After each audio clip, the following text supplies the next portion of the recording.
అప్పుడప్పుడు ఈయన కోసం మేము నక్కపల్లి వారి ఇంటికి వెళ్ళేవాడు. ఒక పోర్షన్ ఈయన, ఒక పోర్షన్ ఆయన పెంకుటిల్లు. ఈయన వారితో కూడా కలిసేవాడు కాదు. వారు అన్యులు, విగ్రహారాధన చేస్తారు, వారు సత్యమైన దేవుణ్ణి తెలుసుకోలేదని చెప్పే కష్టమైన ఉండి వారితో కూడా ఎక్కువగా ఆయన ఏ విషయాలు పంచుకునేవారు కాదు. అయితే నేను అక్కడి నుంచి ట్రాన్స్ఫర్ అయి వెళ్ళాను దూర ప్రాంతం కడప. ఆ పరిస్థితుల్లో ఈయన దార్లపూడి రావడం మానేసి ఎక్కడికి వెళ్ళారో మాకు తెలిసేది కాదు. ఎక్కడున్నారు ఈయన? చాలా భక్తిపరుడు.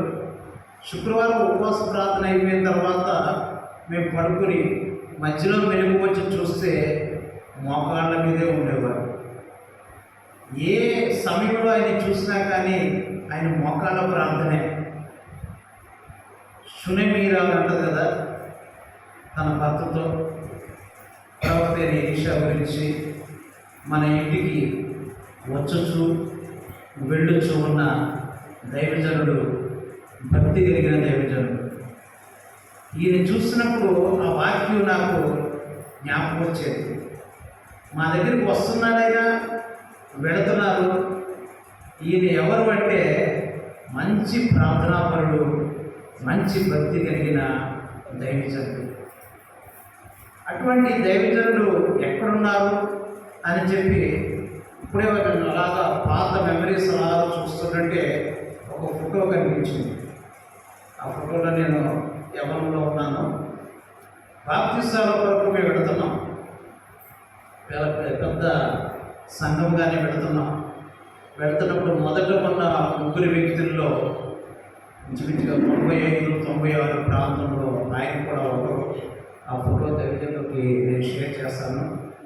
కాబట్టి ఆయన మరణం వరకు నమ్మకంగా జీవించారు. ఆ తర్వాత నేను కడప వెళ్ళడం, రాజమండ్రిలో పనిచేయడం, తర్వాత విశాఖపట్నంలో పనిచేయడం, తర్వాత ఈ మధ్యనే నేను నర్సీపట్నం రావడం జరిగింది.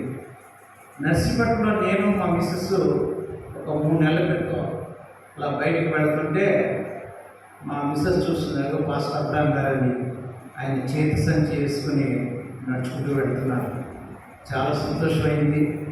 అంటే ఆయనతో మాట్లాడి ఈ రాత్రి ఇక్కడ బస చేయండి అంటే, లేదండి పాస్టర్ గారు ఉన్నారు, రతనరాజు గారు, మీరు నన్ను ఎలా చూసుకున్నారో అంతకంటే బాగా అని అనలేదు. కానీ